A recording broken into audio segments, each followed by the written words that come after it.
Friends, welcome back to our channel. మనం ఈరోజు శని త్రయోదశి అంటే ఏమిటి, శని త్రయోదశి విశిష్టత గురించి, ఆ రోజు ఏం చేయాలో తెలుసుకుందాం. ప్రతి సంవత్సరం కొన్ని ప్రత్యేకమైన తేదీలను మనం గుర్తుపెట్టుకుంటాం. పౌర్ణమి, అమావాస్యలు, ఏకాదశులు, అలాగే శని త్రయోదశి. అయితే శని త్రయోదశి అంటే ఏమిటి, ఎందుకు మనం భయపడతాము, నిజంగా అది భయపడదగ్గదేనా? శని త్రయోదశి అంటే ఏమిటో తెలుసుకుందాం.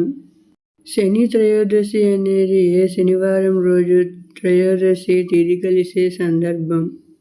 అంటే హిందూ పంచాంగంలో త్రయోదశి 13వ తిథి శనివారం రాకపోతే శని త్రయోదశిగా పరిగణించబడుతుంది.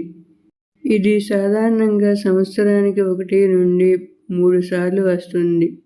ఇప్పుడు మనం శనీశ్వరుడి విశేషత ఏమిటో తెలుసుకుందాం. శనీశ్వరుడు హిందూ పురాణాలలో న్యాయదేవతగా గుర్తించబడతాడు.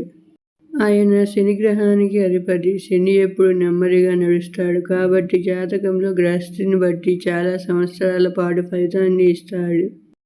ఆయన కర్మానుసారంగా ఫలితాన్ని ఇస్తాడు. మంచి కర్మకు మంచి ఫలితాలు, చెడు కర్మకు శిక్ష. అందుకే శనిని దండాధిపతి అని కూడా పిలుస్తారు. ఇప్పుడు మనం శని త్రయోదశి ఎలా ఏర్పడిందో తెలుసుకుందాం. ఇది పౌరాణిక విశ్వాసాల ద్వారా ఏర్పడిన ఓ మిశ్రమ కలయిక. శని త్రయోదశి తిథిని శివుడికి ప్రీతికరమైనదిగా చూస్తారు. శనివారాన్ని శనీశ్వరుడి పూజా దినంగా భావిస్తారు.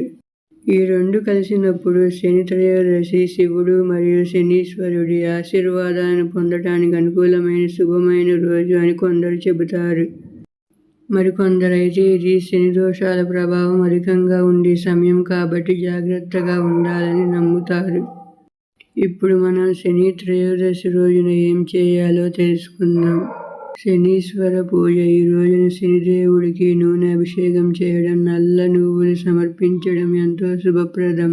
దాన ధర్మాలు, నల్ల వస్త్రాలు, నల్ల శనగలు, నల్ల నువ్వులు, ఐరన్ వస్తువులు మరియు నాణేలు దానం చేస్తే శని కృప లభిస్తుంది. ఆ రోజు చేసే హనుమాన్ పూజ. హనుమాన్ దేవుడిని పూజిస్తే శని దోషాల నుండి విముక్తి లభిస్తుంది.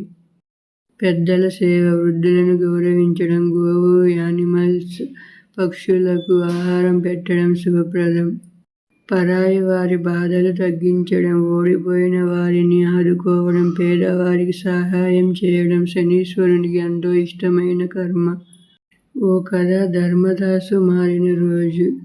ఒక ఊరిలో ధర్మదాసు అనే ధనవంతుడు ఉండేవాడు. ధనం ఉన్నా దయ లేకుండా పేదవారిని బాధించేవాడు.